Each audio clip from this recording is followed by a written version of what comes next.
In the early 1980s, nations of the world faced a challenge far beyond their borders. The Cold War had left the Earth scarred, but a new frontier beckoned, one that promised to unite the world in a common goal: the exploration of space. The International Space Station, ISS, was conceived as a symbol of cooperation in a world divided. Its birth was not without turmoil, for it was a product of a complex web of political alliances and scientific competition. NASA, the space agency of the United States, had been at the forefront of space exploration since the Apollo moon landings. However, the Russians, with their Salyut and Mir space stations, were not far behind.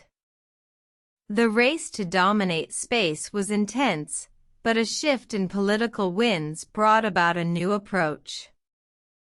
In 1984, President Ronald Reagan proposed a joint space station project to the Soviet Union, aiming to end the space race and usher in a new era of cooperation. The Soviet Union, under the leadership of Mikhail Gorbachev, saw the potential for this project to help thaw relations between the two superpowers. The agreement was signed in 1993, marking the birth of the ISS. The two rivals, now partners, agreed to share technology, resources, and the costs of construction. The ISS was to be a testament to international cooperation, a beacon of hope in a world still divided. Construction began in 1998, with the first module, Zarya, launched by a Russian Proton rocket.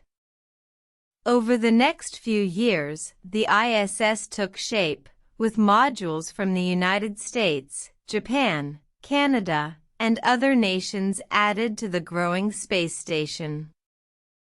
The ISS was completed in 2011, a testament to the power of cooperation in the face of adversity.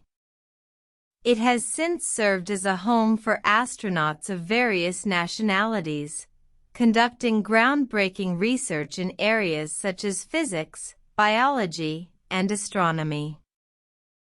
The ISS stands as a testament to what can be achieved when nations put aside their differences and work together. It is a symbol of hope, a beacon of unity in a world that continues to be plagued by division. The ISS, a product of Cold War tensions, has become a symbol of the potential for collaboration in a world that yearns for it. The ISS continues to orbit the Earth, a symbol of what can be achieved when nations come together for a common goal. It is a testament to the power of cooperation, a beacon of hope in a world that continues to be divided. The ISS, a product of Cold War tensions, has become a symbol of the potential for collaboration in a world that yearns for it. The ISS, a testament to the power of cooperation, a beacon of hope, a symbol of unity, a product of the past, a testament to the future.